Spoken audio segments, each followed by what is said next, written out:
realtors. For those of you that don't know me, we are so excited that you guys are here with us today. Thank you for being here. It's such an honor to see so many beautiful, fun faces today. Just want to give you guys a heads up real quickly. If you're not aware, the bathrooms are out to this back left door, which would be your back right. We have some non-alcoholic beverages out in the hallway, so if there's anything you need throughout the, I was about to say throughout the transaction, good gracious. That's true. Throughout the event, please feel free to just pop out any of these doors. If you need to make phone calls, you know how it is. This is real estate, right? I do want to give a huge shout out and I thank you to the entire TitleQuest team. You don't know what goes on behind the scenes to make these events possible.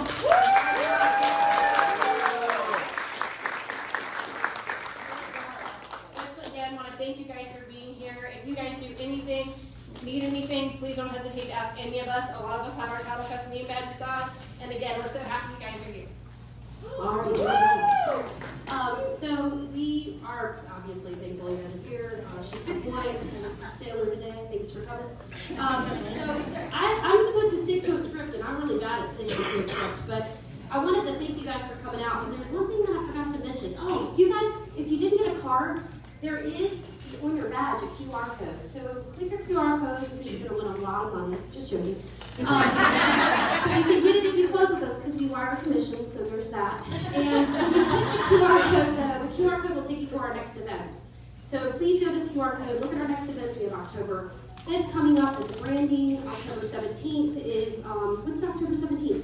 Leveraging lead conversion. Brain fart, leveraging leads. And that's going to be with our photographer? No, Tim and Andrew Hooper. Okay, good. We got a lot of stuff coming up. So go to the link, look at what we have coming up, and please join us on the next events. We also would really love it if you take videos and pictures today, that you go to Facebook, Instagram, and tag us, and put something in your stories, tag TitleQuest, tag anybody else that you know that was here today. We want to be able to see those videos and pictures afterward too. Like us if you don't already, and follow us on Facebook and Instagram. And we want to kick it here in a minute, but without introducing anyone just yet, I want to give huge kudos to the folks that agreed to come up here today, because that's big. I'm going to look it up. So we've got Jaima, Julian, Terria, we've got Amanda and Ben, and I know who they are, but it's really nervous sometimes standing in front. I had to look at the name tags, but I know who they are. Big thanks to them for coming out and doing this for us today. And taking it to John. John, welcome, John. John Brown, everybody.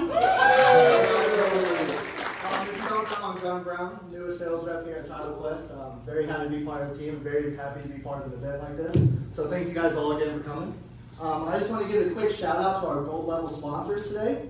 That includes ProCraft Inspection Services, Danny Ferret and Rod Silva of First Command Financial, Barry and Sons Plumbing, and Deadline Printing. So let's give them a round of applause. Guys, so that's it for me. Actually, that was really quick and easy. So I'm going to go ahead and announce one of our platinum sponsors. It's going to be Connor Eason with Diamond Exterminators. He's going to go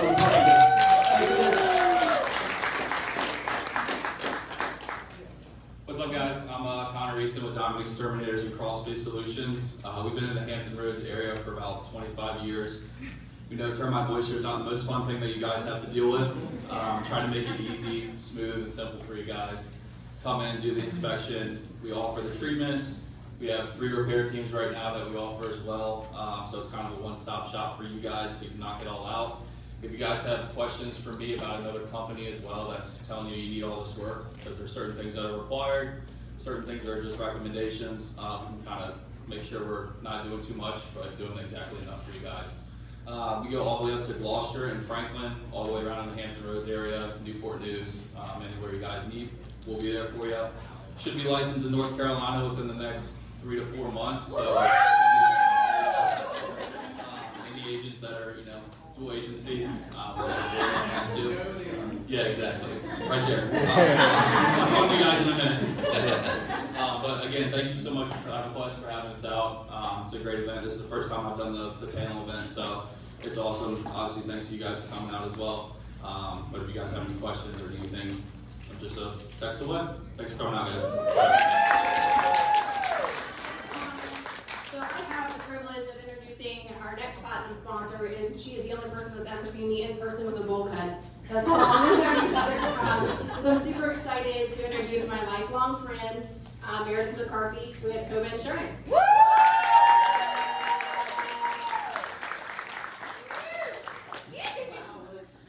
everyone. It's nice to see my friends' faces and meet new friends, and if I haven't met you, I can't wait to meet you. I'm Meredith. I'm with COVID Insurance. We're a local insurance brokerage here in Hampton Roads. We are all born and raised here, so we know this area, we know what your clients would need. We like to give them options, we can shop for them. We can do the coast, we do flood. If you need to know what a flood zone is, I'm just a text away. Honestly, we'll get you on a Saturday, Sunday. If I'm not home or I don't answer a text, it's because I have ADD and I leave them open until I don't, or I'm near where I can be.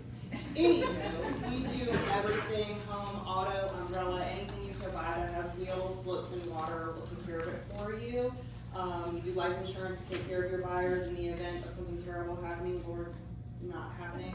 We cover their mortgage, and we do commercial insurance as well, property, work comp, liability. Any of your business owners that are purchasing houses from you, also my friends, we'll take them.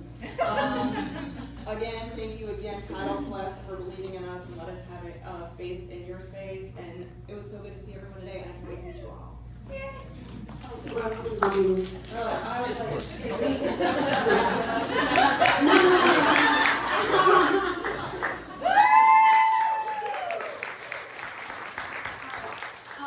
So I'd like to give a big warm welcome and an introduction to Mr. Greg Bell.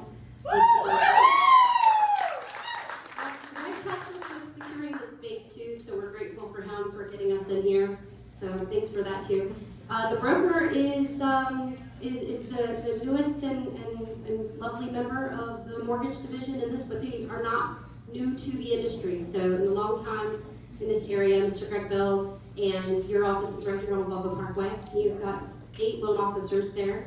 So thanks for doing this for us today. He's going to be keeping us on track because, you know, him and Mark. I think Mark. So you want to say anything? First of all, thank you everybody for being out here. This is our 3rd one this year. We've had king seats one, but I think we've nailed it. I mean, this is the largest crowd we've had, so thank you all for coming. We've got an amazing panel, and each and every single one of you guys. Adrian back here. Adrian. We're gonna give it up for this man. You see, one of the issues we had last time is about standing next to a speaker like this. It was bad. He fixed it. You got it. Sounds will be so much better. Food, drinks are great, so we want to thank everybody for coming out. As she said, yeah, last year, my partner and I, Alvin Lapitan, sitting in the back, we were at 2 different companies. We, were getting together and said, hey, we need to do something new. We thought about teaming up, and then we said, why do that? Let's just do our own thing. So we started the broker this year, and it's been a lot better than what we anticipated. It's been a lot of fun. And there's really big news coming in the next month or 2 that I'm very excited about. I'm not going to tell you about it right now. We are currently licensed in Virginia and North Carolina. I know these folks. Currently waiting on South Carolina, Florida, and Hawaii. So, I usually like to give a quick mortgage minute before this, but I don't want to depress y'all. We're not going to talk about rates today. We're not going to get into that. I think everybody knows where that is. So, with that said, let's get back to Kat. Get this thing started. And we have one more moderator today, another dear friend of mine and colleague, Mr. Mark Macuk. So just a couple little fun facts about Mark that I love to share is that he is a first-generation American from Ukraine. He speaks Russian, Icelandic, and Ukrainian, and English on most days. I'm super excited he's here. He's part of the glue to the sales team as well. So he's just super fabulous and has put a lot of hard work in today as well. So just welcome, Mark, and thank you, Greg. Thank you, good morning. All right, we're going to start things off. We have a handful of questions that we have prepared in advance, and then at a couple of points throughout, we'll also turn it over and take some questions from the studio audience. The first question is going to be for everyone here, and Julian has already let us know that the first portion of this question is by far the most important, which is, please, limiting yourself to 3 minutes. Okay. Please introduce yourself, how many years you've been in the profession, and why you chose to become a realtor. You want to go down the line? Whose phone was that? Who'd like to start us off? Here comes, I'm Jaima with Iron Valley. I've been in real estate for 5 years now. This is my 5th year. I live in North Carolina. I'm duly licensed in both states. And I did not ever seek out getting into real estate. It just kind of happened. We sold our house in Hampton 5 years ago, and my then team leader asked if I wanted to get into real estate. My job gave me the summer off. I got licensed and left the bank 3 years later. Or 3 months later. So, and here I am today. Talking to all of you, and I'm terrified. Well, you left one big thing out. What just happened to you recently? A lot of changes. Well, like the biggest one of the past month. I just became the broker in charge of the North Carolina.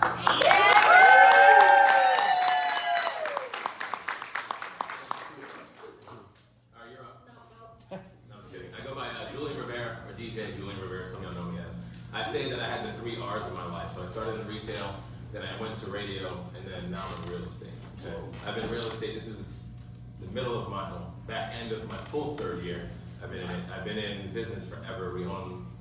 Myself and a few other partners, we own a few other businesses in the area. And I'll just say, why did I get into real estate is really the big thing. I still spin, I still DJ all the time. And I do that because it's something that I'm really passionate about. I feel that I'm really good at it, but I enjoy it. That's the main thing. I enjoy what I do. But I got into real estate because when you're doing like a wedding, right, that's a memory, right? Not a drunken night at the bar. Nobody can remember that shit.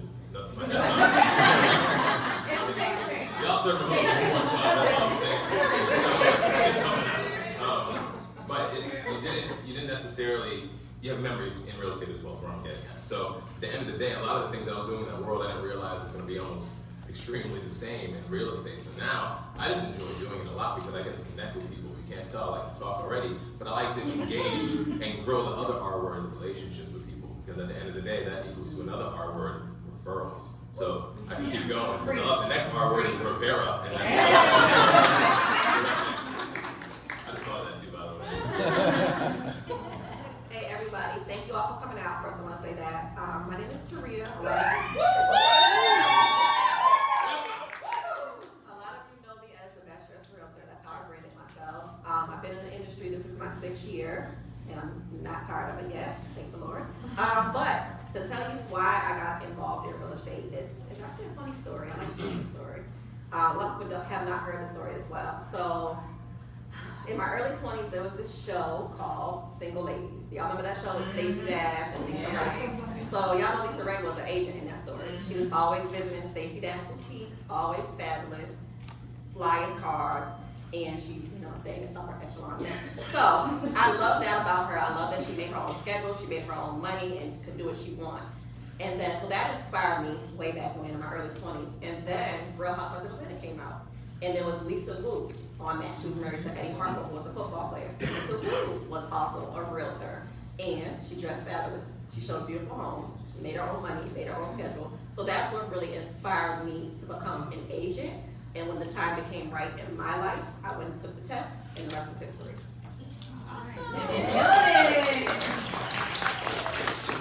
Hey everyone, I'm Ben. I am with Real Estate, and I have been in real estate for 8 years. I got into the business because of my dad, who's actually here in the front row. You want to stand up, someone? Oh my dad. I got into business because my dad told me it would be a good idea. Before I got into real estate, I had a background also in retail, and then I was a coach as well. And then I also started a music production company when I was 19. And so my dad said, hey, you've got all of these great qualities that would make a great real estate agent, you should do it. And I thought, well, that's different, but okay. And also, I want to be able to pay my bills, so that's good. And so I got into it, I haven't looked back. I am now the mentorship program manager with Own Real Estate, very excited about that. And I'm excited to talk to you all today and nerd out about real estate. Hi everyone, I'm Emanuel with RW Town Realty. I have been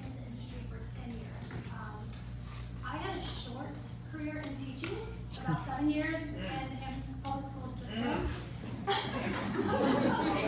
No, it was great, but I was just kind of looking for something different. I wanted to do something that still was self-rewarding, and the joke around our office, a lot of people know this, is that I went to my broker at the time when I was deciding, and I was like, you know, if I can make that teaching salary, I'm going to stop it today. She's like, you're going to be fine.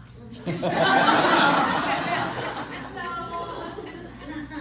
that was the joke for, you know, when we sit down to do our annual review, what is your goals, right? And I'm like, stay out of teacher jail, I don't want to go back. Like, she's like, we need to make a new goal, like you surpass that. But that's literally what my goal was that I loved the fact that, like yourself, you said about having some sort of flexibility, balance, and work-life schedule. I was a new mom, I wanted to be with my son and have that balance, but I also needed to pay my bills. So my parents are custom home builders, and that was the other thing that I knew. I was like, well, I know children and I know homes, so let me try real estate for a little bit and see how that goes. And I made a goal for myself that if I could make my half of my teaching salary within 6 months, that I would not sign my contract at the end. And I did it. I actually surpassed my teaching salary in 6 months, so I didn't go back.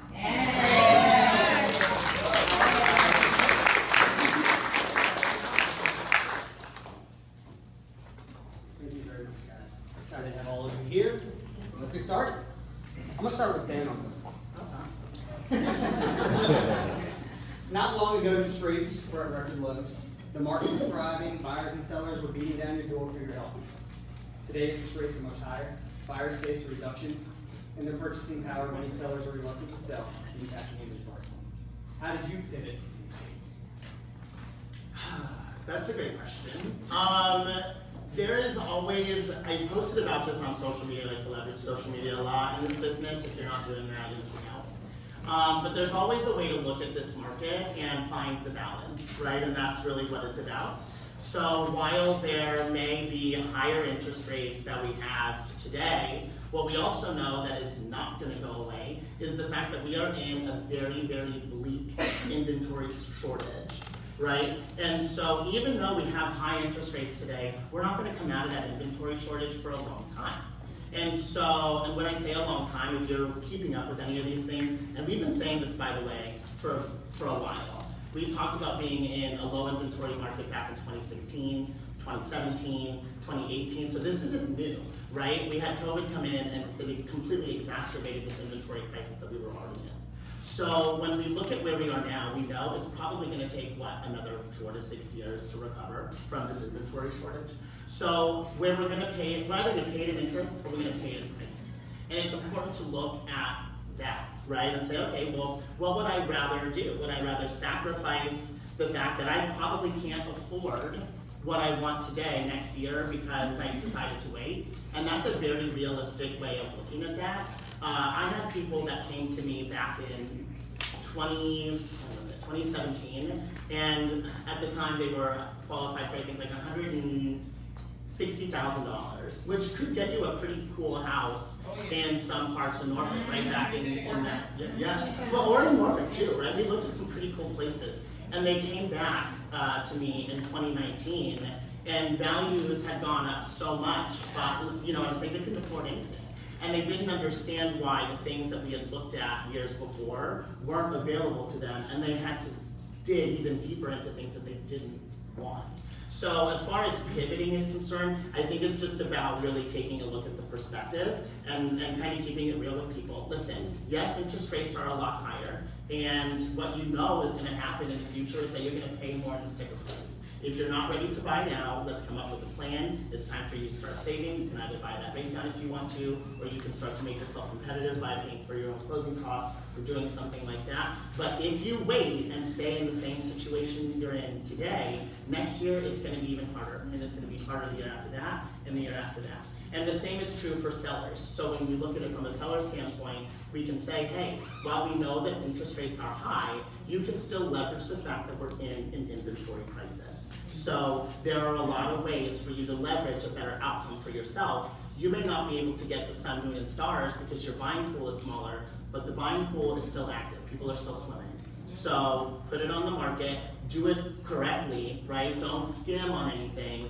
Get it, if you need to get it staged, get it clean at least. Clean it up, right? But quality photography, no iPhone photos, you know what I'm saying? But do it the right way, and you're going to be able to get yourself, the outcome that you want. You just have to put in the work. So that's kind of the way that I would go about that. I don't think truer words could have been spoken. That was perfect. Anybody else? I'll piggyback off what Ben's saying. Basically, you said everything I was going to say. Way better, way louder. So I'm just going to bring this down to my level. I'm going to say it. Just a quick question for the crowd here. Not the brokerages, not the entire team. This is an individual question. Who's having their best year ever? Put your hand up. Woo! So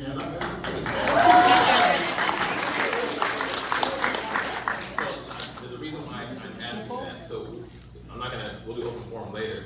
What are you doing to get to that level and say this is the best year ever? Is it more units? Is it more volume? Is it whatever you're considering a win is? You really just got to provide the value.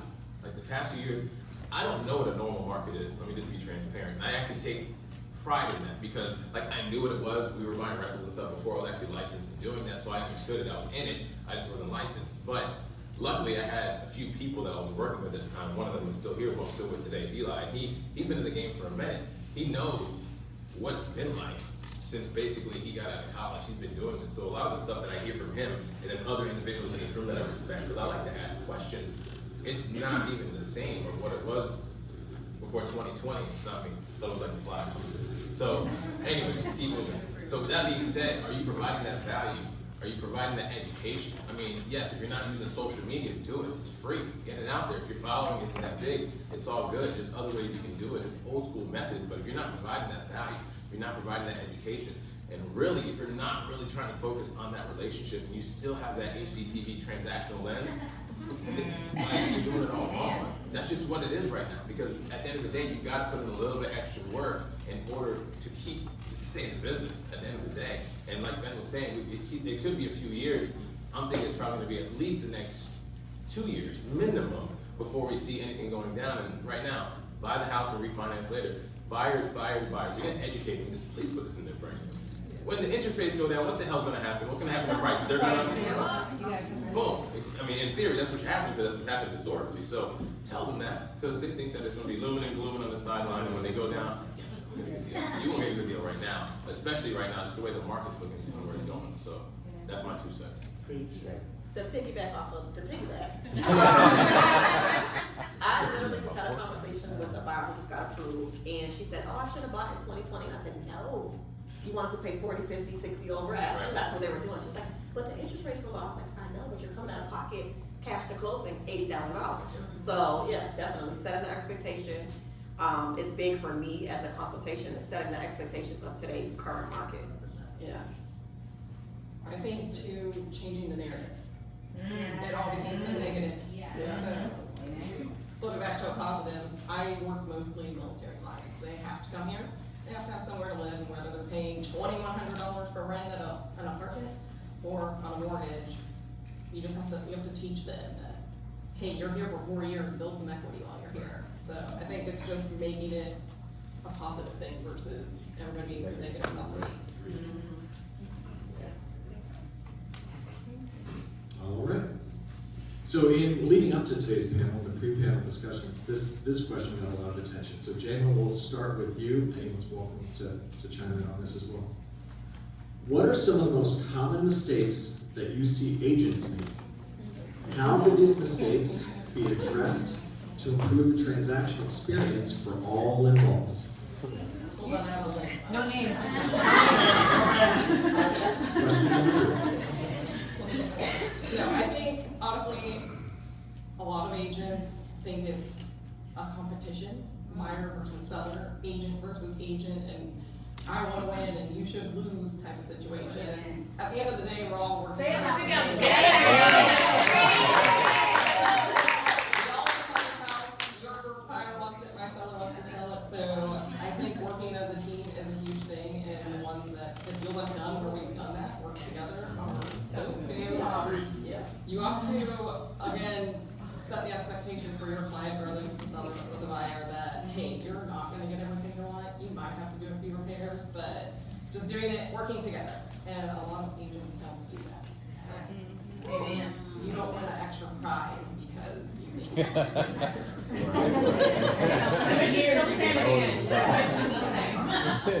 Chime in on that too, if you don't mind.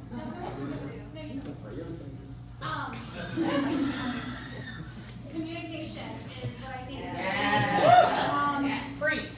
it's just the fact that even presenting an offer, we're all using different platforms, whether it's DocuSign, .loop, I don't know what, I don't know, they're coming up with all these different ways that someone's saying, oh, I sent something, and we should have learned, if you were in the business in the last 2 years, like when 5 million contracts are coming through, you know, hey, that's how a lot of people were like, I sent you an offer. How do I know that? It was a spam or junk.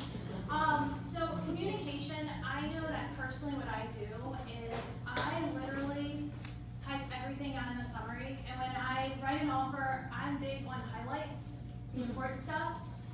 So if I'm reducing a cap, I highlight it. If I am saying that, like one I read the other day, it was like, if the seller wishes to leave anything at all on the walls, it's totally fine. Like I highlighted it because there's a lot of stuff, and I know that the seller's situation, because of communication, they're under the gun on trying to get out of the house. So communication's key, but typing in that summary, because when I would call agents and I would say, hey, listen, I'm so sorry, they decided to go with another offer or something like that, you know, and I would get the feedback, well, you didn't have X, Y, and Z in there, or yours was contingent based on the pre, oh, no, they already sold that house. Well, you give me no pre-approval then. And so communication's key, and I really do, and I like it when I get offers that have a summary written out, because it makes my life easier too, and it also looks like you as the agent are prepared on the other side, and this is already setting the tone of how this transaction potentially might go.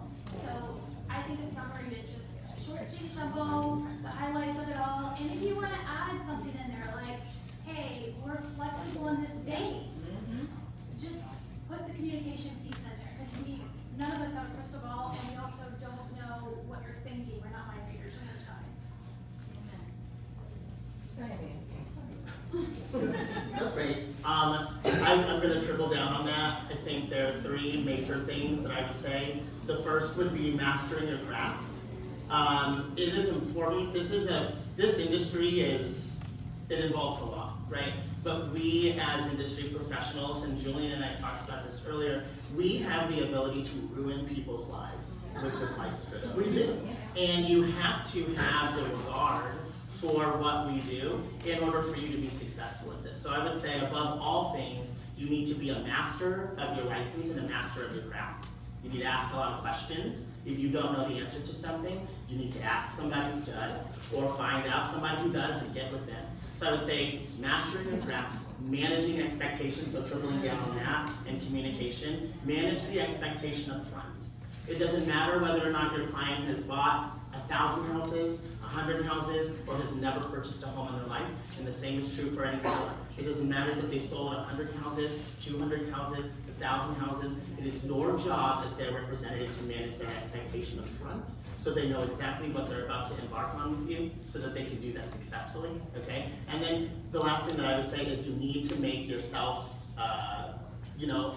available to people. And I don't mean just open schedules, but tell people that you are an agent. You have to put yourself out there. A lot of times we see that people aren't getting the business that they want, but they're not putting themselves in a space where they can be seen. You have to make yourself visible to people. Hey, I'm in this business and I can help you. Put yourself out there so that you can get the referrals. You gotta do all 3.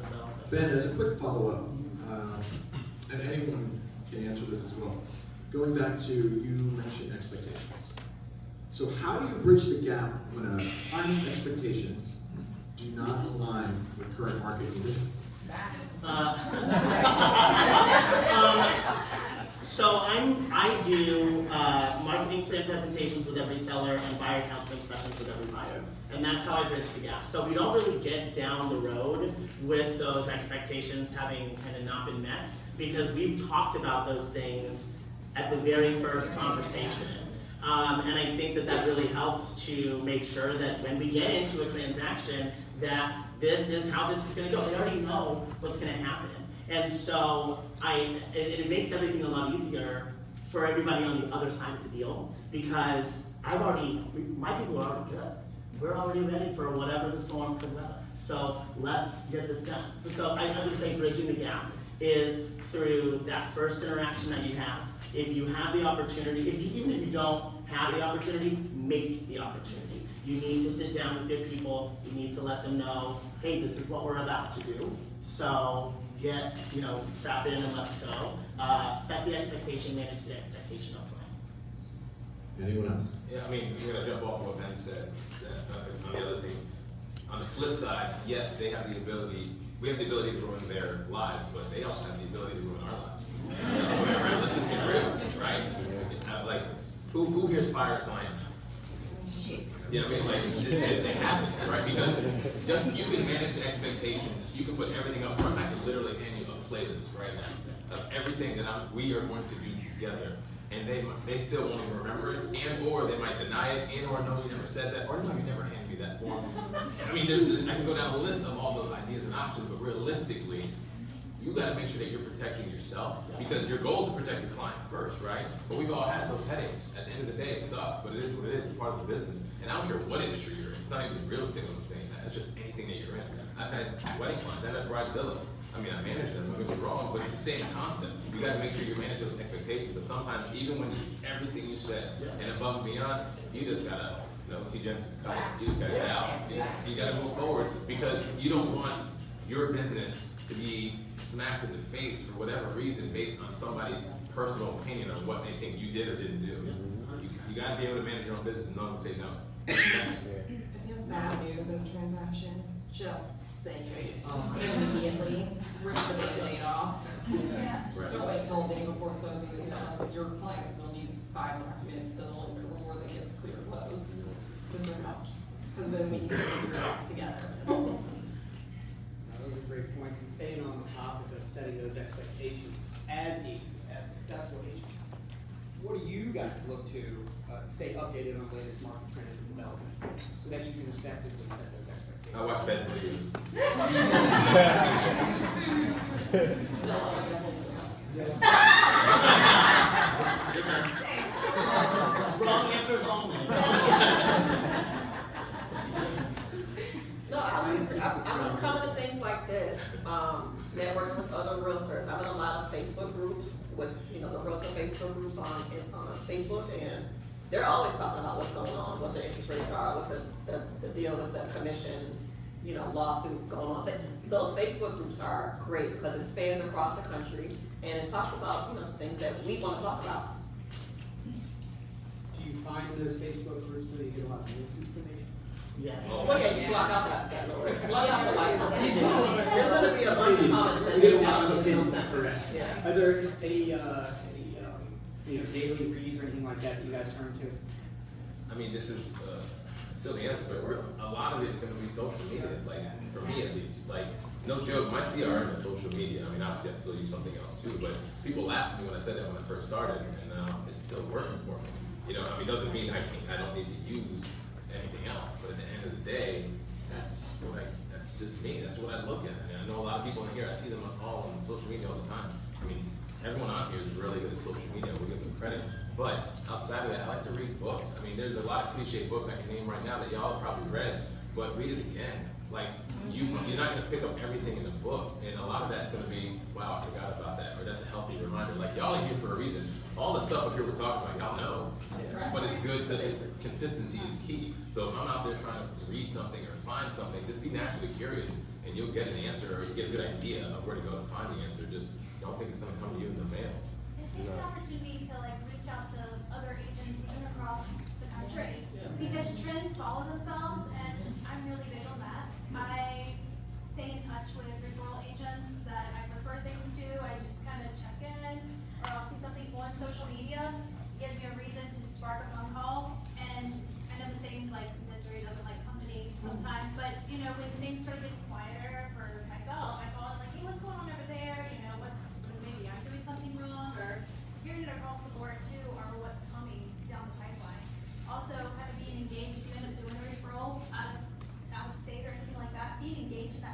connection has taught me stuff where I asked to be engaged and said, hey, it's okay for to know what's going on. So then therefore I learned from that too. So just taking an opportunity to learn. There's another thing too that hasn't been mentioned yet, but Rain has a lot of information on it. I don't know if you knew this. But we pay for it. You pay for the information about what's happening in our market right here. You can go to rainmls.com and you can read all the blog posts they have and all of the, all of the market stats. They're available to you. If you're not in Rain every day, what are you doing? And also, if you're a realtor, the Realtors Association offers these kinds of panels and roundtable discussions regularly. So stay informed with your peers and turn to social media and be naturally curious and reach out to your referral agents. But you already pay as well for all of this information. It comes to you right there every day. So much information. Turn to that.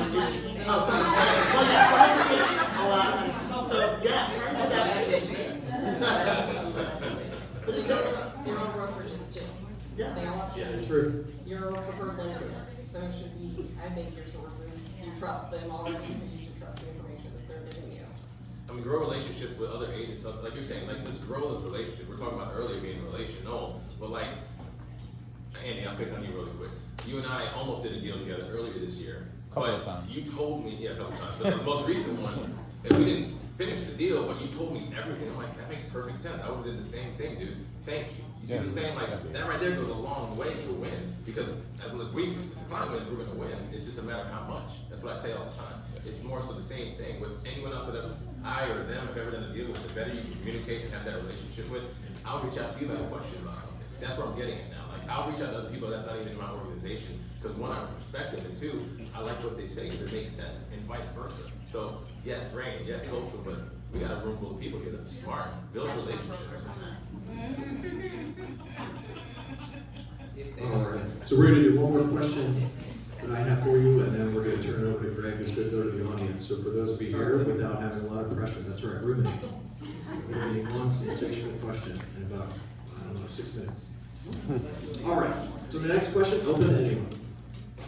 Sometimes. Yes. Take it from there. Sometimes engaging in the uncomfortable can be rewarding. Cold calling's an example. Sometimes that's not rewarding. But in any case, sometimes engaging in the uncomfortable can be rewarding.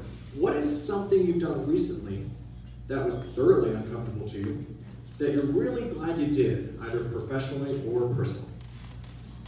I've been uncomfortable since March. You're doing great. I left a team that I was on for 5 years, then went independent. I switched brokerages, and most recently became the broker in charge. So yeah, it's very uncomfortable. And now this. So. And doing it very well.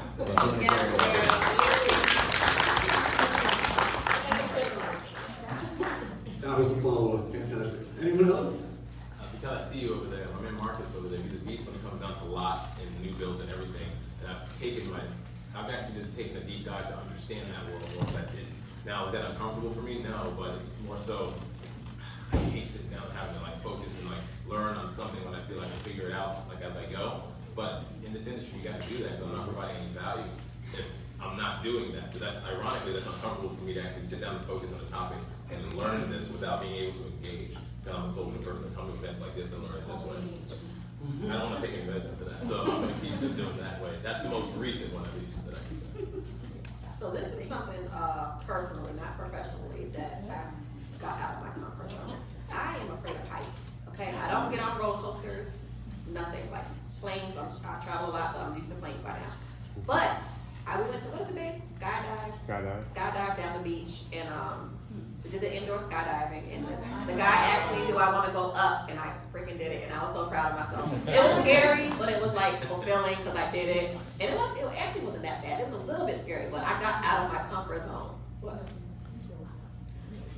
Definitely not doing that. But yeah, so that was a personal thing that I kind of conquered. I still won't go on a roller coaster though. So. Baby steps. Yeah, baby steps. I became a mentor this year, and then I ended up managing the entire program for the company, which was exciting, but that was, it was scary, because you're, essentially you feel responsible for somebody else's career. And that can be, that's a lot of pressure, right? And so I wasn't sure if I had the capability to take something like that on, and then I kind of took a step back and I said, wait a minute, I'm already mentoring people without the title. So why am I so freaked out by having the title? And so I took the step into that, and it's been fantastic. It really, like, if I do no transactions and I just get to watch other people win, it's really pretty cool. Yeah. And so that's really big for me. So. Kind of a personal and a business one I had this year. Personal, well, we had a conference that was actually in Hawaii, and it took a lot of guts for me to leave my business, leave my kids, leave everything for 10 days, and go to Hawaii. And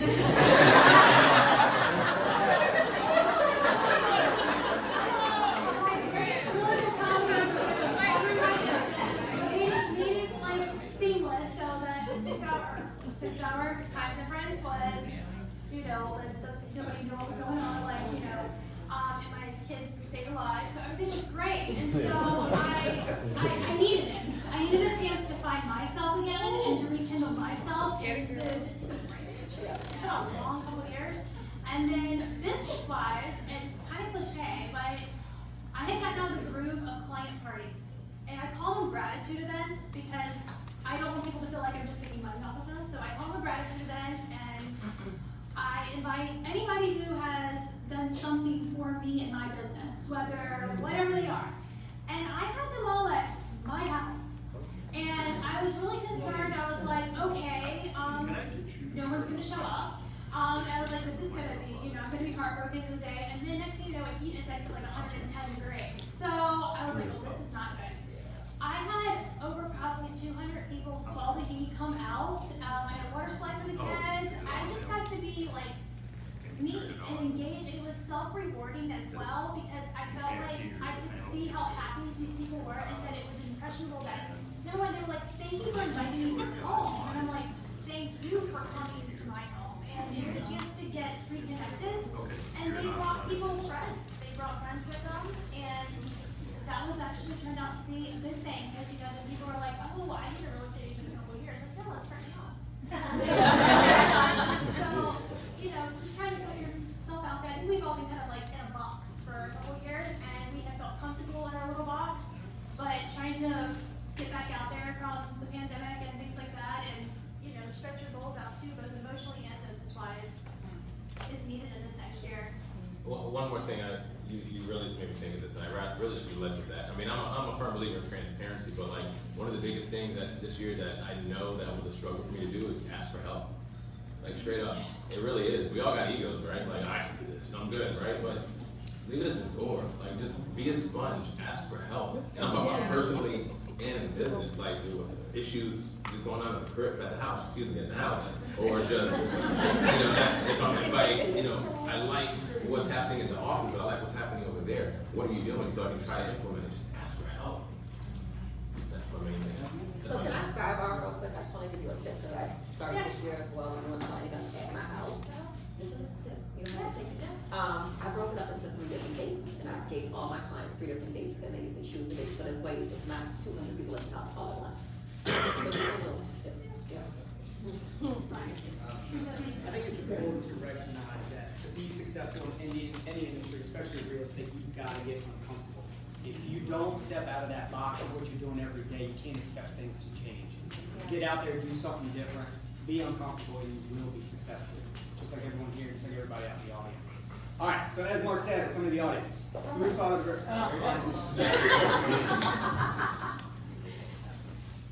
Hey, I'm Lexi. Lexi Church. Stand up. It's Alfredisha. Stand up. Say hey.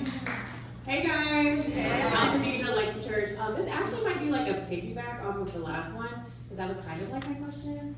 But we're coming into Q4, October 1, and I'm really big on assessing my business and kind of see like what can I do to make me uncomfortable. What is something that y'all are doing this is for everybody.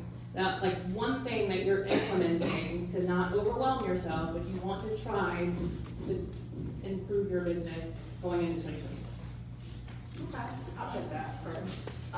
So my fourth quarter, I'm doing a seminar for all of my past clients in regards to what to do with their equity. Everybody has equity now, right? So I'm partnering with my lender, Macuk and Lynn Bank, and we're doing a seminar for all my past clients, talking about what they can do with their equity going to the next year, whether that's purchasing an investment property or upgrading or downgrading, whatever the case may be, but to get more business out of my people that already know, like, and trust me, I'm doing that in the fourth quarter.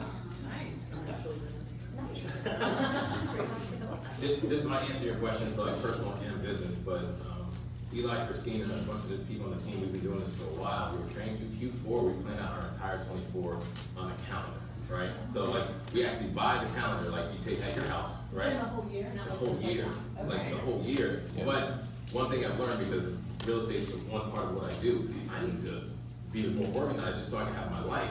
So birthdays first, vacations first, take your time out if you're gonna go anywhere, for regardless what it is, plan it that way and then build everything else around it. Because the one thing that I didn't do in the beginning that I'm glad I'm doing now, we're implementing the non-negotiables so you can try to have that work-life balance we all strive for.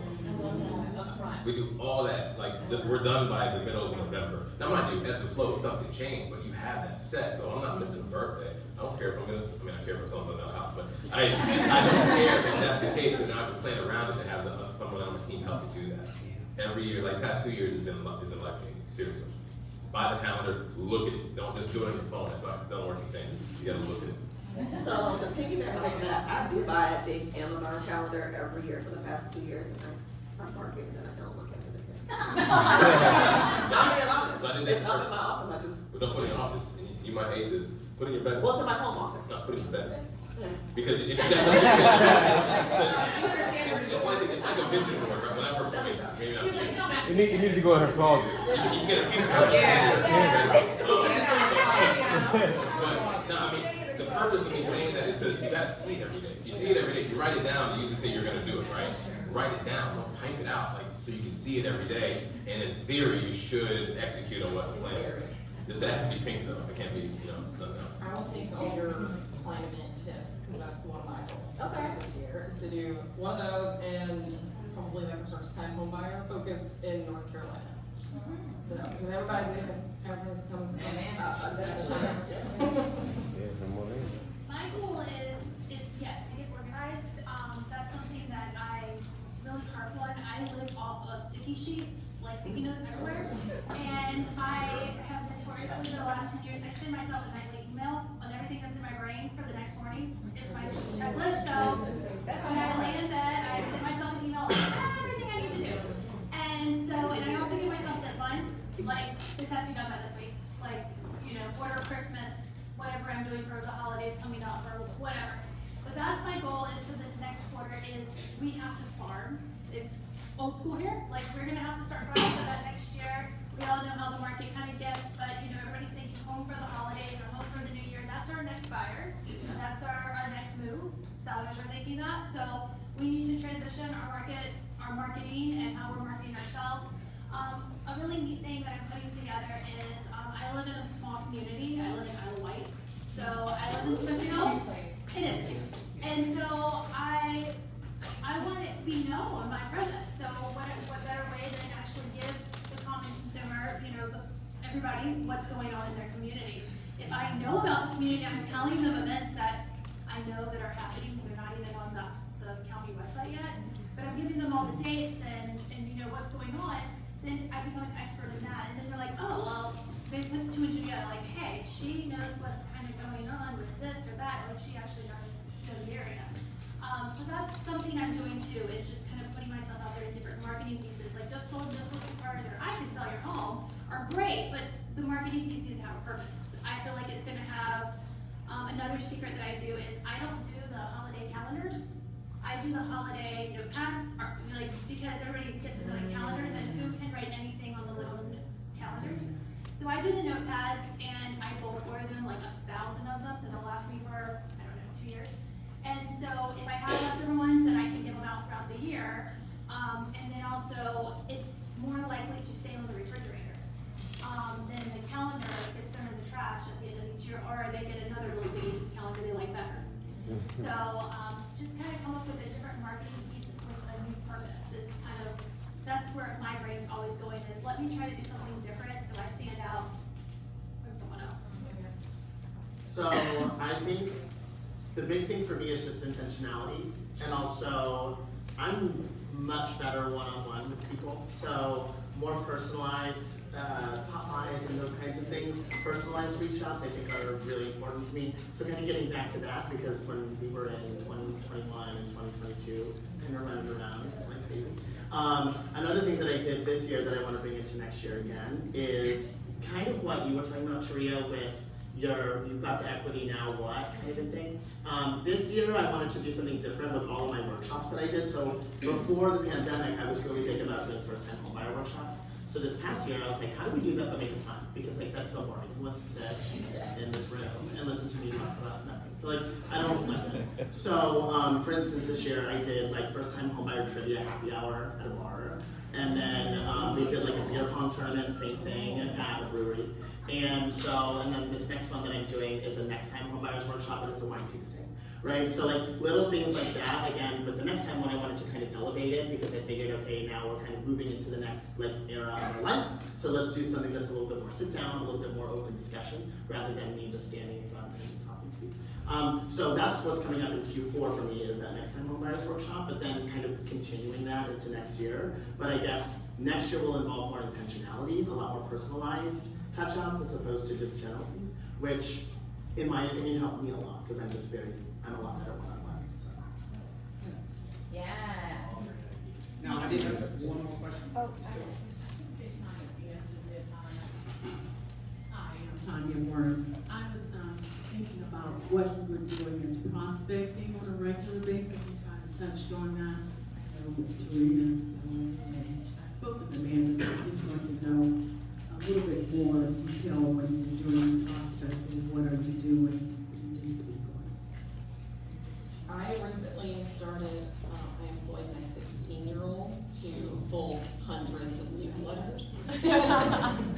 So I've started trying to just be more local.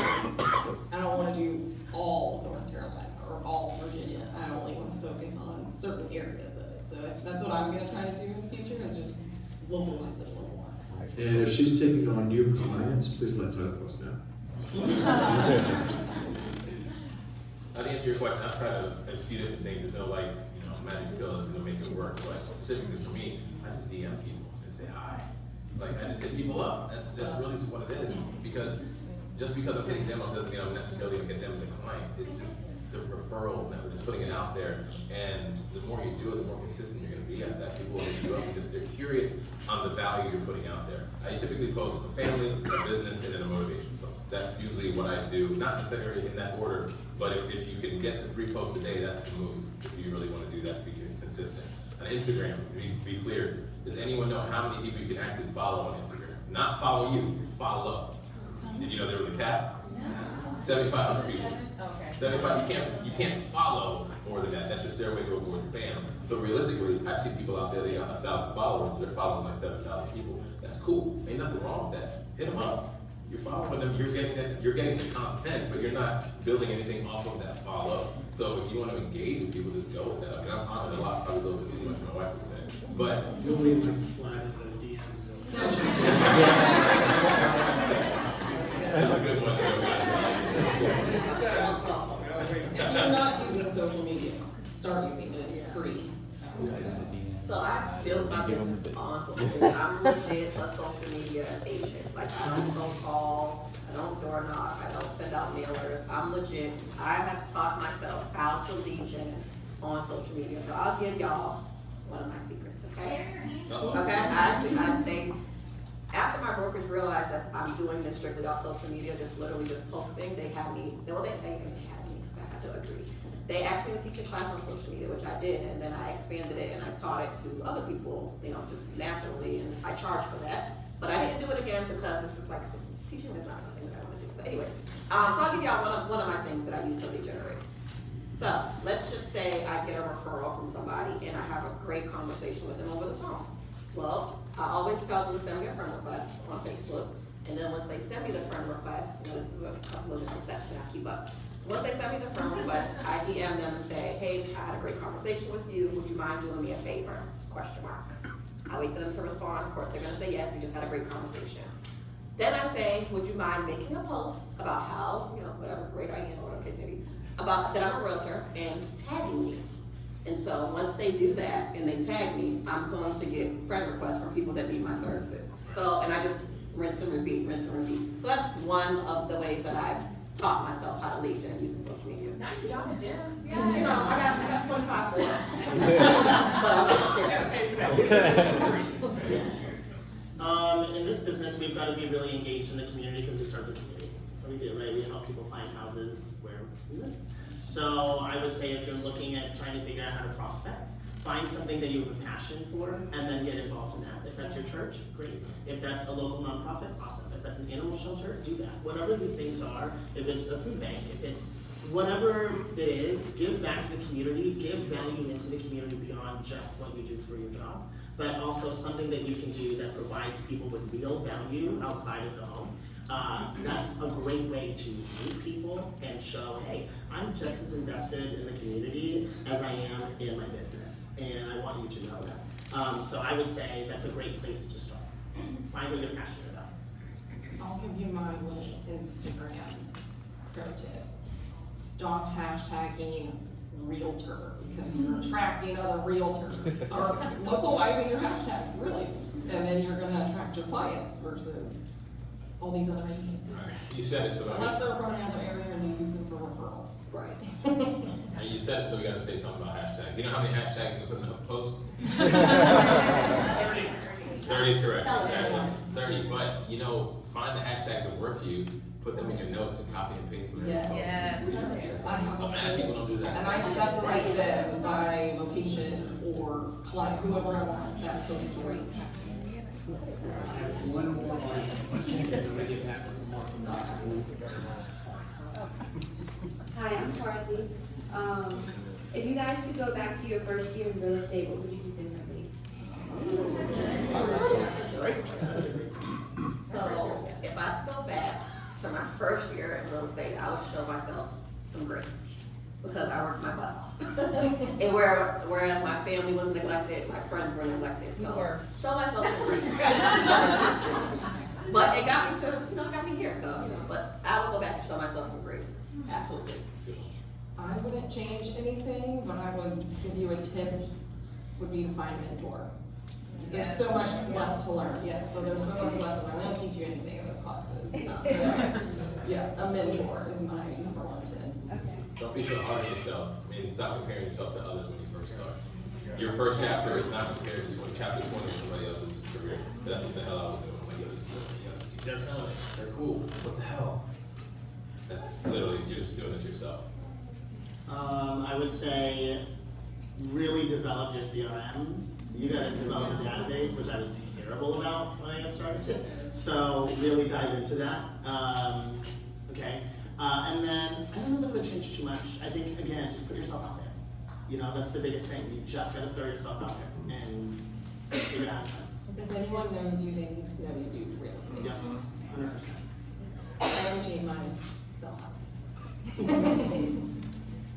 Yeah, I probably wouldn't have changed too much, except for the fact that, yes, and it's common, we compare ourselves to other agents, and that's, you have to remember exactly that agent, I also was told from a mentor, find somebody who's doing the business that you would want to do, and try to mimic those same actions or work ethic. Yes, everybody, no one's gonna be exactly you. It's like, you can follow the recipe and your cake's still gonna taste different than someone else's. But you're gonna get close to the same results. And I also affirm believer personally that you can learn how to do something and how not to do something. So just because someone is successful doesn't mean that their ways of doing things are gonna necessarily work for you. Either A, it might not be your ethics, or it might not be your personality or your style. Just, again, you can learn even from somebody who's doing something that it's just, I had two different mentors-ish kind of people that I was doing things for, and both of them, I'm really not like either one of them. But I learned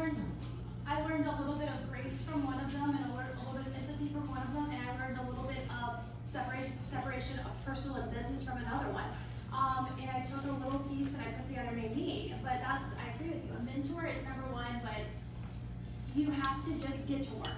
And, you know, the classes, yes, you need to know what you're doing legally, and you need to, because, yes, you've got to protect your license and someone else's assets in their home and everything else, but you've got to just get to work. Don't sit there and complain, I don't have business, or I don't know, my phone's not ringing. Make it ring. Just talk to someone and tell them you're a realtor. Talk about real estate. Just do something to make it time block yourself to say, this many hours, I'm just gonna talk about real estate to somebody. Anyway. One last thing, you made me think of this really quick. So, does everyone here know what a day one is? Like a day one friend, like your lifelong friend? You've had them since day one, like you're a toddler. Does anyone know the reference of having a day two? I'm serious. So a day two is the people that you have actually chosen to be friends with. I'll read this verbatim. That you're getting your value, you're excelling and expanding together, you're thriving together. It's an intentional relationship. I would have grown my day twos faster. I still have them all, but I would have focused on those relationships faster because I would have exceeded, I would have gotten to where I think I wanted to go faster in that first year, just from a knowledge perspective. So grow your day twos, because you got your day ones for everyone. Who really hangs out with them all the time? You get your day ones. Your day twos are the ones that you're gonna be around the most. So if you can grow that, whether it's together or in a circle that's outside of, whoever you're with. And so piggyback on what you said about emulating other agents. When I did teach my social media class, that's one of the things I taught in regards to social media is find that person's Instagram that you want your Instagram to look like. Because that's honestly is what I did in the beginning before I got licensed is, and y'all probably follow these people, Miko the Realtor, be luxurious. But I tell people who take that social media class is, don't have it be somebody in your same area. Because then, everybody knows everybody. So his page looking like my page is gonna look a hot mess. So pick somebody that's out of state, and they can be a mentor in your head if you're emulating and you're pulling the things that they're doing because they're successful, and then kind of rip off and duplicate and do that. But make it your own. Yep. Be inspired. Exactly. Be inspired. Don't copy. Don't say no. Yeah. All right, this next question. I'm fond of this. I think that mindset, perspective are not only important, but oftentimes it's everything. So this next question, we kind of touched on this slightly, so anyone would like to start. In this current market, with high interest rates, lower inventory, etc., we often focus on the cons rather than the pros. Shifting our perspective, what is a positive thing you see springing from these challenging times? I think our current buyers are more serious buyers. Versus when it went from 2%, everybody could buy a house, wanted to buy a house, and it was insanity. Versus now it's a little, your buying power's lowered and it's harder. So these buyers, I believe, are more serious. It forces you to have, I keep saying a lot of the same things over again, but it forces you to have that relationship with that buyer. Because if you had 10 buyers at one time because they had those interest rates, now you only got 2 because the other 8, they just can't afford the house that they thought they could, then you can pour way more into those people that, again, in theory, should bring you more business if you're doing it even just half right. Because if you're transparent up front, you're going to grow that relationship, aka that trust. And if you can get that trust, you're good in theory, but it allows you to kind of laser focus in on the clients instead of being like all over the place, because you can provide that education that they deserve and the value that they deserve when, fast forward or go back a year or 2 or 3 ago, you may or may not have been able to do it because everyone on the model was buying a house. It also forces you to know what you're doing. So we are not in the market anymore where it was just kind of like, if you build it, they'll come. You have to know what you're talking about. And we're seeing a lot of people who kind of felt like they were coasting or just skating by because they were like, well, I just woke up today and I had 5 buyers in a listing. And it's like, awesome, that's not where we are anymore. And you have to know how to coach people through what they're about to do. So you gotta know what the forms are and you gotta know the process. And you gotta know everything about real estate, unlike how you had to do in the last couple of years. You kind of skate by. Now you gotta know how to write a pick rep. That was a big thing that a lot of people didn't know. Right? You know how to negotiate a pick. You didn't know how to negotiate a deal. Now you have to know what you're doing. And that's really great, by the way. I think it's super positive. So, just a quick question, kind of to go off of that since we're in a different market. What is the biggest objection that you guys have gotten and how have you overcome it? Commission. Ben, can you repeat the question for everybody? So she asked, what is the biggest objection that you've gotten and how do you overcome it? And I said commission. I feel very passionately about us and our commission because this business, we protect what we get paid for, but we get paid what we do for what we do, right? And so if we are so focused on just pulling in the numbers, just pulling in the numbers, just pulling in the numbers, I'll take the reduced commission, I'll take the reduced commission. What you've now done is you've lowered the bar for all of us, and you've damaged something that affects everybody, not just you. That is not just your commission that you've negotiated down, because now you've negotiated everybody else's down. Because the conversation goes to, oh, well, I had this agent that did it for this much, and so why don't you work with them? And suddenly, I don't feel like I'm worth less than what I should be paid. Does anybody else here feel like they should be paid? So when you allow yourself to discount yourself, you allow this profession to be discounted. And we will write ourselves out of the commission if we persevere, by the way. So I feel very passionately about that. So how did I overcome it? I just tell people I'm not a discount agent, but I'm going to give you exactly what I told you I was going to give you. You're going to get quality in the level of service that you get. You're going to get knowledge because I know the forms, I know the process, I know what I'm talking about. You're going to get a team of people behind me that are super supportive, whether that's my contractors, whether that's my managing brokers or my principal brokers, whether that's going to be industry-related professionals that help you accomplish the goal that you've come to me with. Right? You're going to get all of these things, and that's what you're paying for. You're going to get quality in marketing. You're going to get quality in everything that I can provide to you. That's what you pay for with me. That's what you pay for with anybody that's sitting in this room. That's why we get paid what we get paid. And if you want to go to somebody else that will discount it, just know you will get what you paid for when you pay less. But also, to everybody in the room, we should not be writing ourselves out of commission. We should not be doing it. We have to make sure that we keep that protected. I have a question. Sorry. Okay, please. What he said. We're gonna come back to the audience in a second. I wanna go to Amanda. When representing buyers in this competitive market, what makes your offer and approach stand out above the rest? What tactics might you use to give yourself an edge over your competition? Well, I think I reiterated that earlier when I told you about the summaries you guys typed up, and I talked about communication. But a question is, again, communication. I just called the listing agent and I'm like, hey, tell me, what is your buyer looking for? Well, the most money, obviously. Tell me a little bit about their story. I ask questions. I engage, I make it look, and I intentionally do care, because this person's gonna be who is living in the house that my buyer is gonna be buying. I do care. I wanna know, what is their story? What can I do? So, whether it's especially, we're gonna see this too, and I've already seen it probably twice in the last month, is we're seeing people that are moving out of their houses within that 2-year time period or 3, and we're dealing with whether they have bought a VA loan or an FHA, and so they have to do a specific close date. So we all assume like, oh, fast is the best, right? 30-day closing, like my buyer's strong. But if you don't ask those questions, you potentially can lose the offer. So that's something that I do. I ask a lot of questions. I'll say, hey, I go into that, do they need rent backs, or do they not like rent backs? Because some sellers don't like that. And so you ask those questions, you engage with the agent.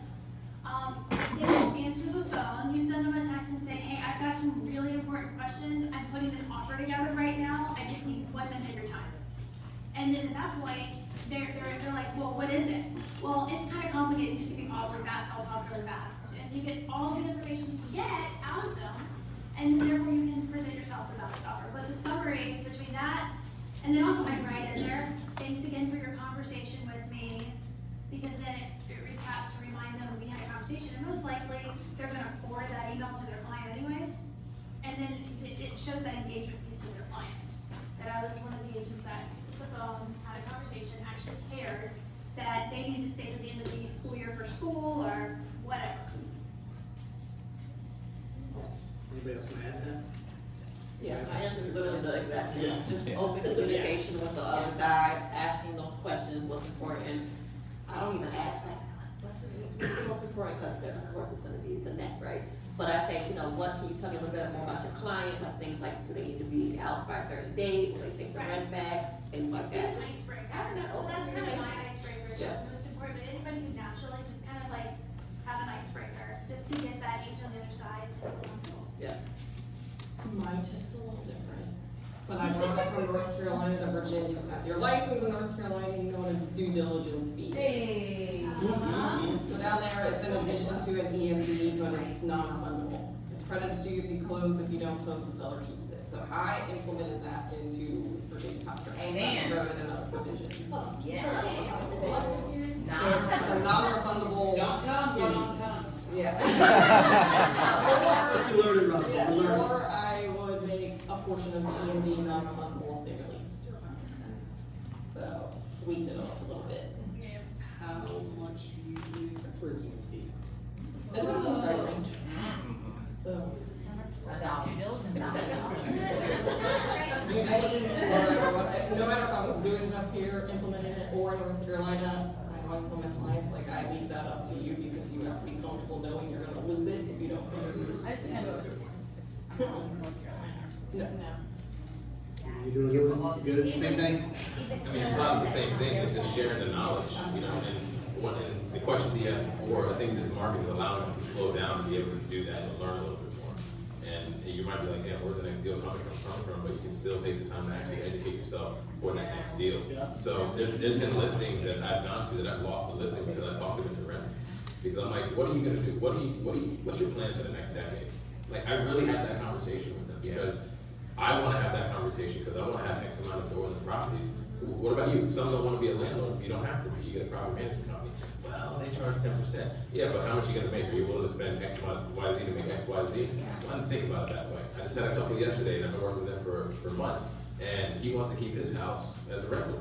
Smart choice. But you have a ton of equity in there where technically you can buy this next house tax-free based on equity because it's not going past the $250,000 mark. And you can't do that if you're gonna sell investment properties. I mean, you just gotta share the education that you know if you're in. Another thing too, and this is no shame, so please don't take it this way. If you're an agent and you don't own a house, buy a house. Shame. I'm just being like, the thing is, we'll start working towards it. If you're in the game, practice what you preach. Like, do it. You know what I mean? At the end of the day, I don't care if you buy a tiny house, just do something where you actually know that you have, and I mean, you don't see what I'm saying. You just want to be able to say you can own the property because at the end of the day, I'm not going to do business with somebody that's not practicing what they preach. And that's what I've learned a long time before I was even in real estate. It's the same concept. So just take the time to educate yourself, but give them the education. Don't be afraid to lose something because you might get it back in a different way. I think we're gonna go back to the audience. Yeah, that's right. We have someone lined up here. We're gonna need some audience participation to pass this microphone down. Coordination. And then back again. Coordinate with drinks.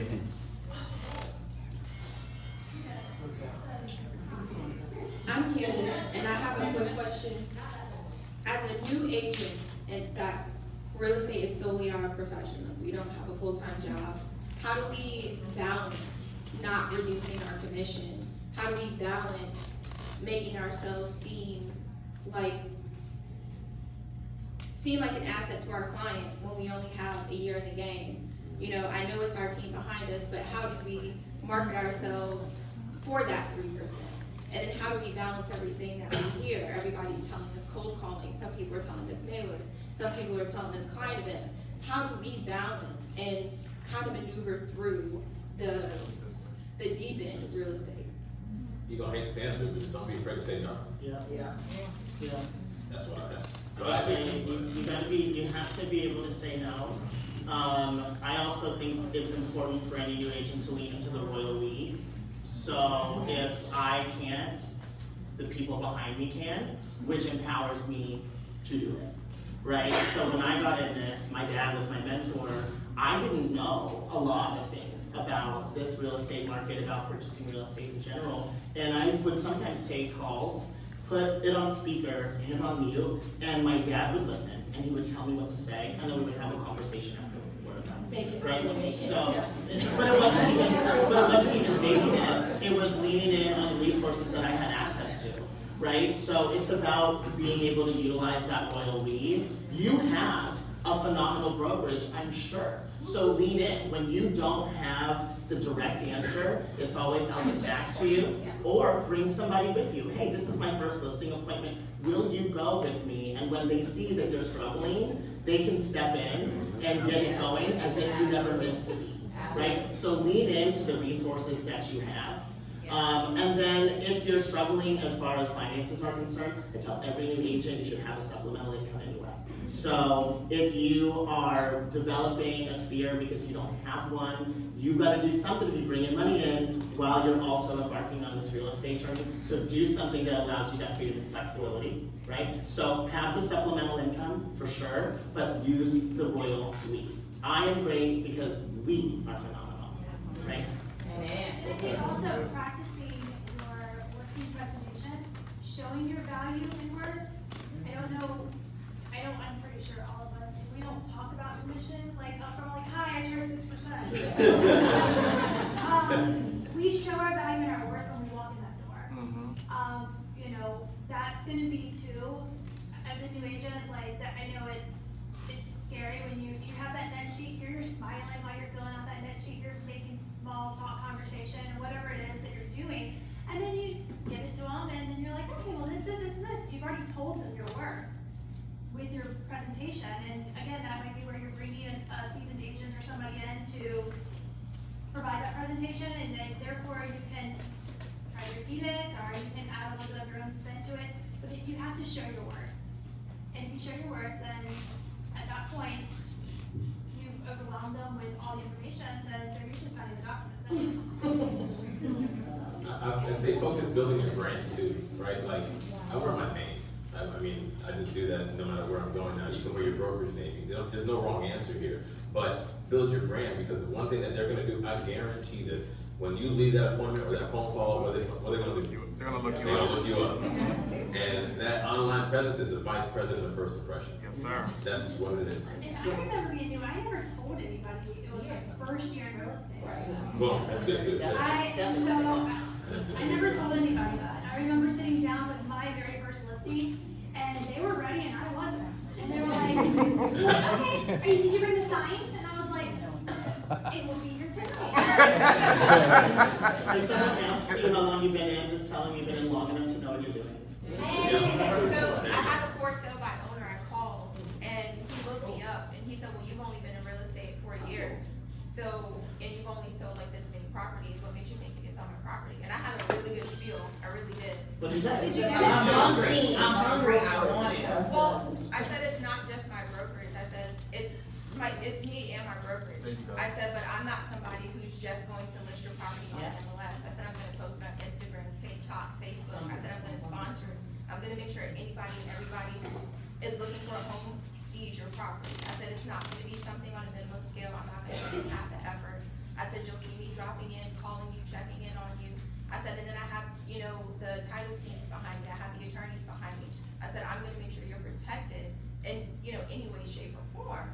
And he was just like, yeah, well, I don't think I'm interested in your services. So like, I wish you well. Oh yeah.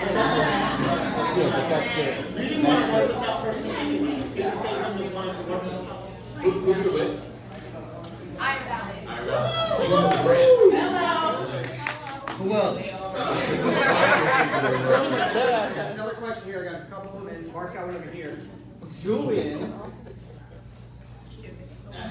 added his social media handle to his. So if anybody up here wants to add it, afterwards you can come up, make sure you follow all his accounts. Let me get on to the next question. No, do my own. All right, really quick, I want to answer her question as well, because this is great for her since she's a new agent.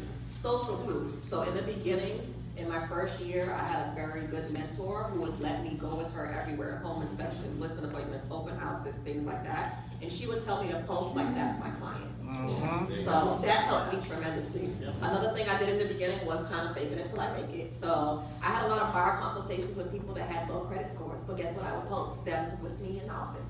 And then look to people like, oh, she's getting all these clients, she's new, but all these people are going to her. And that helped me tremendously catapult to like people just wanting to come to me.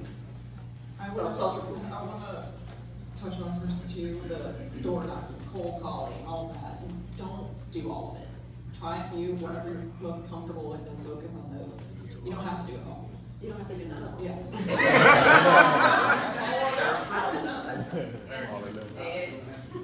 I mean, being the newest agent up here, I mean, this is not the end of my third year. Faking it till you make it is the way to go. Just have a strong brand. Use it. You know what I'm saying? Like every time you have a phone call, have somebody on that call with you. Like that call that you've already done, when you say it didn't happen, I would have had Andy, somebody that's in your crew on the call with you and just direct it, because then you're gonna post that. The picture you see is post the house. Go do other open houses. Exactly what she said. I did the same thing because I didn't want to have that conversation. I didn't.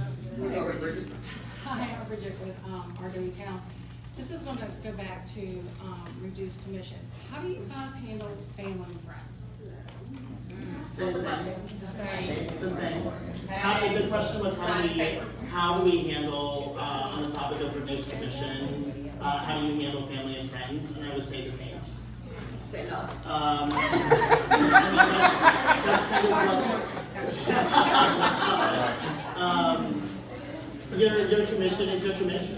If you want to make any kind of reduction to your family and friends, I mean, your commission is yours. So as long as it's within whatever parameters your brokerage has set for you.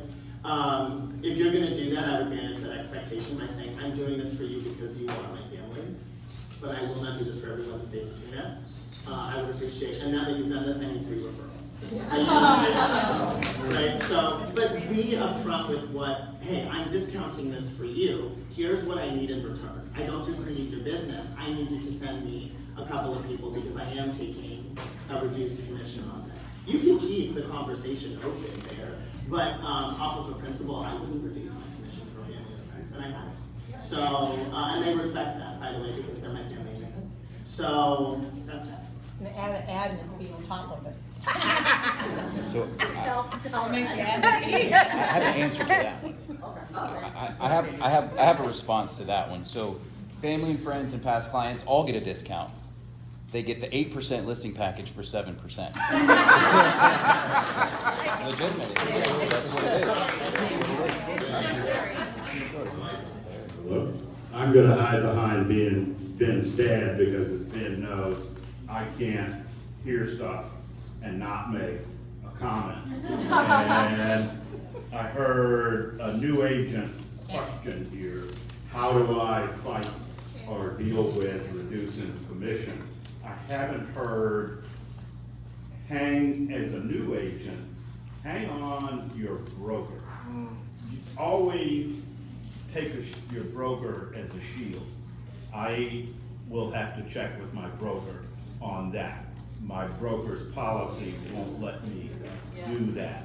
And then the other part is you have to regard yourself as a professional and understand your value proposition. You're probably too new to explain it, but you are the closest thing to being an attorney without being one. So it isn't how busy your hands are, but it is the knowledge and the experiences I've heard, and my clients say the wisdom that comes from being there. So hide behind the broker and more experienced agents. That's a very good question. Don't shoot from the hip.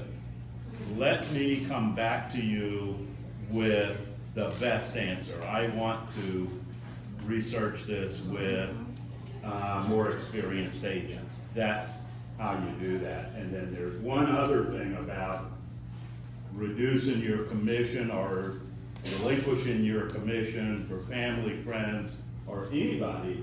And all of us in here have E&O, errors and omissions insurance, and it covers our business transactions. So if you aren't doing and charging a commission, you really may be violating the conditions of your E&O. And if you think family and friends won't sue you, you don't understand the world. Sunrise and sunset. They will probably sue you faster that anybody does. So you want to make sure that transaction is a business transaction with a commission for you doing business, and that way most of our E&Os will cover it. I would say go back and look at your E&O policy, but if you do it without a commission, you may be in trouble. All right, our next question here. Hi guys, my name is Anna. My question for the panel is, what was the most pivotal moment in your career, and at what point did it happen in your career? My first commission check. Damn, I can do this. No joke. I didn't have the it was also like COVID, like it was crazy. Like that was crazy. And I just getting started. Everyone's like, you can do it in this market, imagine what a normal market is. I still don't know what the hell a normal market is. But I was like, yo, let's go. That was the most pivotal moment. And it gave me the confidence knowing that I could do this. It wasn't even the amount of money. It's just knowing that I could do this. For me, I didn't know he was a brand new agent, by the way. It did not know. Until the end. For me, the most pivotal moment so far in my career was becoming the #1 individual agent in my office, because I am referral based, and there's teams out here in my office that are spending tens of thousands of dollars per month on leads, and I can make a post on social media and get 5. So to become the #1 agent in my office based off of that was crazy to me. Still in the #1 agent. Years later. I think for me, my most pivotal moment was probably the brokers that I was with before. I was with another brokerage for about 7 years, and they used to do this hot sheet, and they would separate it out by who has active listings, who has active buyers, who has signed buyer brokerage agreements, et cetera, et cetera. And when I saw my name represented on each one of the categories with different properties, I was really proud of myself to say, you can do all of these things. You can do all of these things. You're in the right place. So that was a big deal for me. Mine was probably like 2019, I think that's right, when I think that's when we didn't have our awards ceremonies or anything like that. I think it was shut down from maybe it was 2020. Okay. So our CEO came to the office and gave us our awards and everything, and did it on like an individual scale. And I remember my broker at the time had no idea I had won the most units sold out of the whole company. And she gasped, and I was like, what's wrong with you? And she's like, that means you sold the most houses. I'm like, that means I worked a lot. Yeah. To me, I was #1 in volume, but it was, units sold. And so that gave me that little bit of, I've never been one to really care. The awards sit up there, some of them are broken, falling apart, like they just sit up there. But that gave me like, wow, I survived, I did it. And then from that, I was able then, everybody's motivated by money, so it's, that we have to pay our bills by money. I was able to build, it was a small house, but a very small house, I paid cash for it. And that was my first, like, wow, I did this on my own. And, my husband's like, you did that, like, 'cause that was me. And so that was my moment that I look at it and I'm like, this thing's paid off, which is nice. I would say 2 years ago when I was chasing Dan Cabinet prodigy. I didn't make it that year. I made it last year though, don't worry. My husband and I bought a second house in the Outer Banks, and I was like, I'm a whole ass adult now. Like, so, backstory, I grew up in small town Illinois in a single wide trailer. Never in my life did I think this would be my life. So I think that was it for me. Like, I have 2 houses. Holy crap. that would be me. You said one thing, and Randy, you said something else too. Like, it's cool to get awards, right? Like, it's cool. What does it mean? You just worked your ass off. At the end of the day, that's really what it is.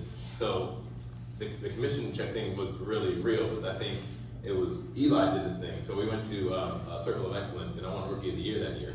And there was like, there's more than one Rookie of the Year. There's 8 of them, but I'm like, all right, let me see how competitive I can be. I looked up the numbers, and I was like, the one Rookie of the Year, like the #1. I was like, word, but I didn't know I won that. I didn't announce that. That was just an internal thing. But when they announced that I won, before I got like, yes, he was like, yeah, word, like, yes, he was excited. And I'm like, that was cool, man. Have somebody motivate me. You know what I'm saying? Like, to have my back and like to cheer for me, just out of straight want somebody else to win. That was actually really, really cool. I just remember that when you said something. All right, I have one last question for you, which is there a question that you have not heard today, that you're surprised you haven't heard, or one that you wish you had? Something you think is important to speak to? Who thinks the market's gonna crash? One question I thought I was gonna hear today, especially from top producers, is what are our daily activities that we do to get leads? I thought I was gonna hear it, but. Now's your chance. The floor is yours. So, I can speak for myself. I don't do this every day, but when I do lead gen, I have a standard. My standard is 20 contacts a day. So it could be 8 o'clock at night, and if I reach 17 people, I don't go to sleep until I get that 20th contact for the day. It's a numbers game at the end of the day. With me it is. I learned early on in my career that my sphere has a lot of credit issues. My sphere, okay? So with me it's a numbers thing. I can send a lender 50 leads in a month, and I have, and 2 of those leads get approved. So with me it's a numbers thing. I just wake up and work. I think having a routine, at least in the morning, to start every morning the same, to get up, get the kids ready for school, to check the emails, to have coffee, or have to clear that email out because it can get overwhelming. So that's number 1 on the list. And then from there, focus on my showings, my listing appointments, follow-ups, things like that. You post on social media your to-dos. Yeah, just look at the list every day. Yes. Before we talk, that's fine. I don't just wake up and work. I own a kids coding franchise called Code Ninjas. We have 2 locations in the area. So we have allocated time. Again, I plan my year out ahead of time. So I have my manager calls on Mondays and Fridays. I know between X time and X time, we're gonna have our weekly roundups with our transaction coordinators. So everything is systematic and it's in a calendar. I know I have to do it that way, but because of that, and then a few other businesses that we've now kind of just gotten rid of or got sold or whatever, because I want to focus more on this real estate world, and I want to focus more on my events world. And I have to have systems in place for how I manage my day, for hitting up my leads in both my event world and in my real estate world, and then also making sure the team that we have at the businesses that I own are still rocking and rolling. So there's no secret sauce. Alvin and I were talking about earlier, like, how do we do all this? Because he's in the same boat. I mean, he's not just in the mortgage world. It's failing forward. First attempt to learn, just figure it out and just keep going, and then write it down and don't do this shit again.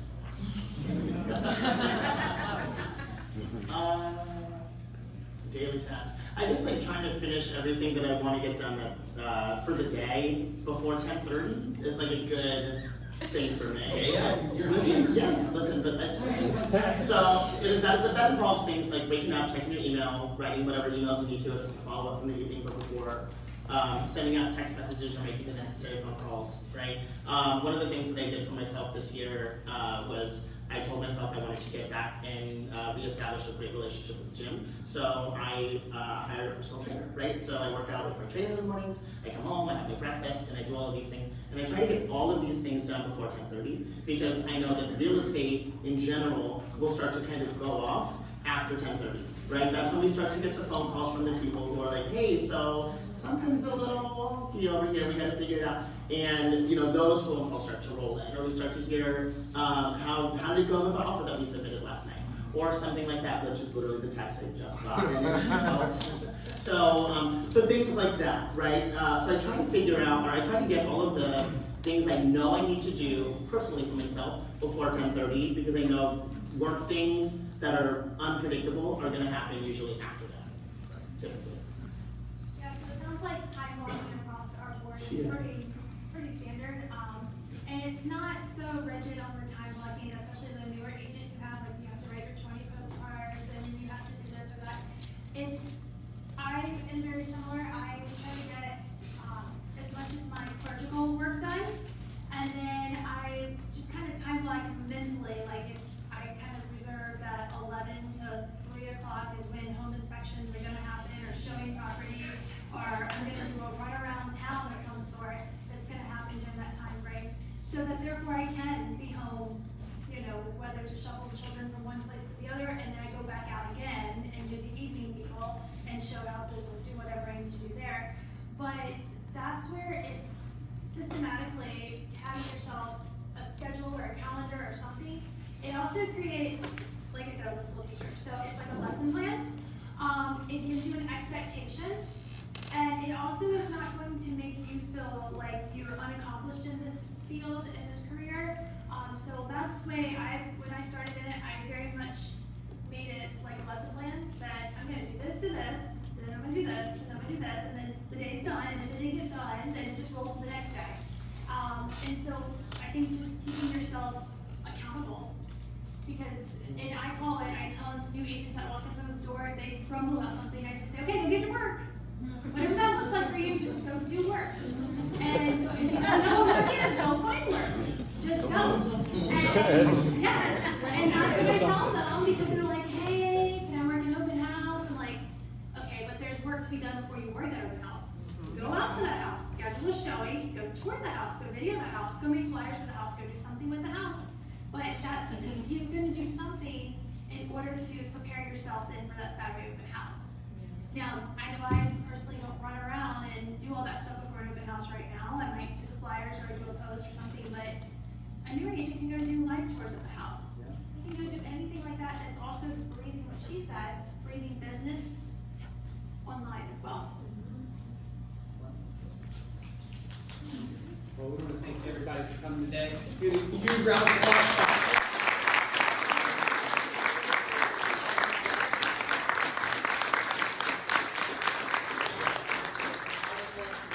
We want to thank every one of you for coming out. Hopefully you learned something to get you prepared for next year, to rock it for next year being the greatest year of your career.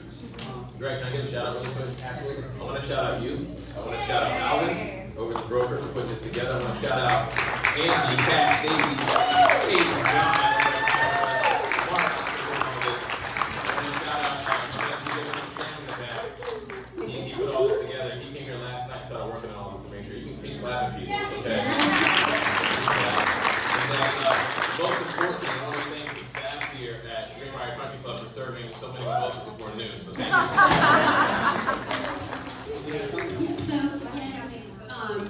You guys know our panels to follow, and one of the tips that you said that's good when you want to do anything on Instagram, social media, I follow a lot of folks out of the area, and if you like them, and you like the content they're putting out, do it too.